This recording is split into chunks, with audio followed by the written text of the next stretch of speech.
Hey everybody, this is Daniel with Bothersome Truth, and I want to get right into this episode about why America refuses to acknowledge its racial past, racial present, and racial future, unfortunately.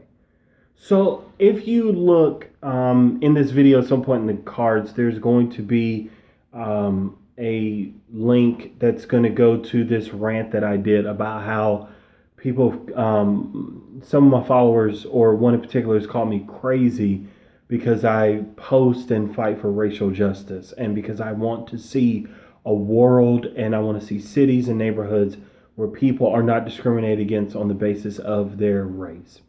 And so I did that rant. I'm not going to repeat it, but I was thinking, because I continue to read different Colin Kaepernick posts, and I noticed how many people who were not minorities just didn't really seem to understand the point of his protest. And in fact, I noticed how many different publications honestly missed the point of his sit down. Like, he sat down for a couple games. They asked him why. He talked about black oppression in the United States, and everybody ran off with it. And everybody's talking about the military. Everybody's talking about the flag and whether he, was disrespectful to the flag, disrespectful to veterans. They talked about the effect on his team. They talked about whether it's his right. That's a big one. Does he have the right to do it? And for everyone of you who's talking about that, you missed it. You missed what this entire thing's about. You have allowed people to commandeer this conversation in such a way that they have tricked you into thinking that this is about Colin Kaepernick's rights. They got you to honestly think that this is about the flag. They got you to think that this is about the military. This has nothing to do with any of those. Colin Kaepernick's sit down has nothing to do with any of that. Colin Kaepernick's sit down is entirely focused on one thing. And that's oppression of black people in the United States of America by police. That's it. It's not about anything else. And some of you have missed it. And I think you missed it because of the virality of this story.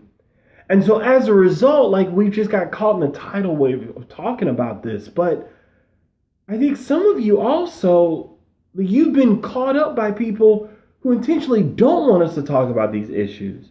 Or you yourself don't want to talk about this. You're under the illusion that we are a post-racial society. I know some of y'all said it when Obama was elected president. You thought racism was over. You honestly thought it was coming to an end.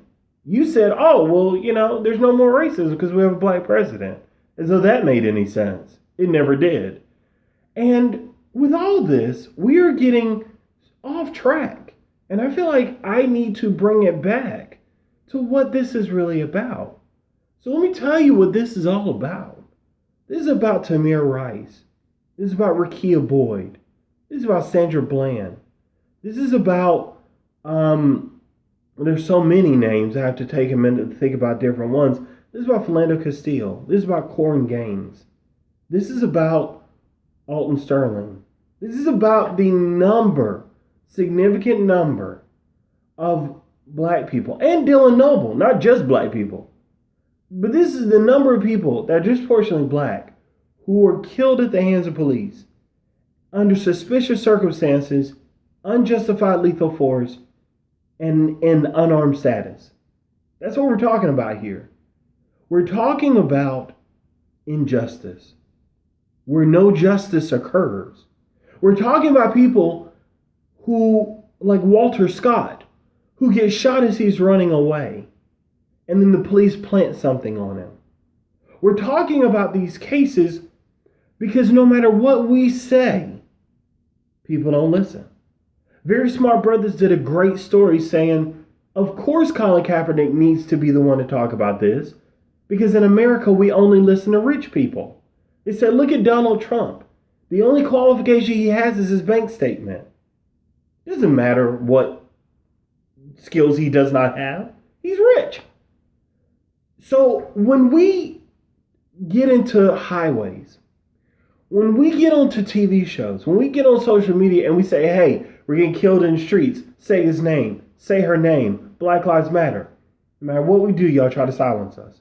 You say all lives matter. You say blue lives matter. You get these ridiculous people like Sheriff David Clark to get up in front of the TV and spout nonsense. And at every step, you're thwarting the progress we're trying to make. And at the beginning, we were just trying to say, hey, we're being disproportionately affected and targeted by police. They're killing us. We'd like for you to stop. But that's not good enough. Our voices don't matter then. And so we're getting louder and louder and louder. Doesn't matter that the Department of Justice did a report in Baltimore about how black people had their constitutional rights violated consistently. They were called racial slurs. They were discriminated against, brutalized, dehumanized. It doesn't matter that the same thing was being done in Ferguson where the people were being used for financial benefit from the police departments. Doesn't matter. We've been trying to tell you this for years, and you haven't listened. And so this one football player decides, and it's not just him, there's another football player for the Philadelphia Eagles who also decided he's going to join him. And there's other football players who agree with him and don't agree with him. Drew Brees decided to stick his head into this and say that he has a problem with it. He thinks it should be protested better. Well, we didn't ask you, Drew Brees. Frankly, you don't have to worry about being shot by police in the middle of the night. You don't have to worry about the consequences of wearing a hoodie out. So, with all due respect, we didn't ask you. But that's a whole other thing. I'm not telling you you can't say it, but just don't expect any of us to put weight into what you're actually saying. And so when we take a look at this, we've been trying to say that there's issues here for a consistent amount of time. Like, this is nothing new. This is the new Jim Crow.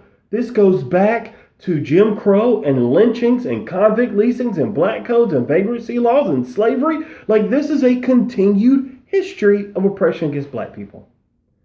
And when we say something, nobody listens. Nobody says anything. And then this one football player decides he's going to stand up. Or actually not stand up. He's going to stand up by sitting down. And he decides that he's not going to stand for this pledge.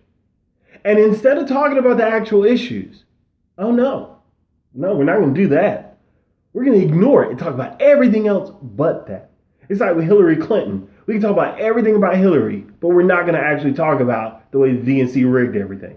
Or we're not going to actually talk about the contents of her emails and how it confirms corruption. We'll just talk about something stupid that Donald Trump said. It's the same thing with Colin Kaepernick. We're not going to talk about the brutality that he's speaking out against. We're not going to talk about the oppression that is ironic to the very flag that he's saying, hey, this flag doesn't represent the way people who look like me are treated, so I'm going to say something about it. No, we're not going to actually touch those issues. We're going to talk about whether veterans are offended or not. When veterans have said, hey, I fought for him to have that freedom, even if I don't agree with it. We're going to ignore veterans. Because, frankly, like I said in the other video, that's what America seems to be good at. We're good at ignoring veterans. We don't care when they need mental health. We don't need when we need to improve the VA. You just care when you can use them at your leisure. But I'll go in on that. And this video is already 8 minutes long. So I just want to say to you, if it didn't occur to you until this moment that Colin Kaepernick is talking about police brutality and that that's what we should be talking about, it's okay. It happens. I'm not mad at you. If you understand that that's what this is about and you keep trying to derail the conversation, we have a problem. And you need to stop.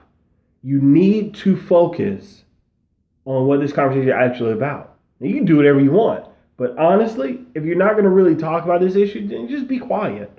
Don't derail the conversation, because all you're doing is what America's been doing since the Civil War ended.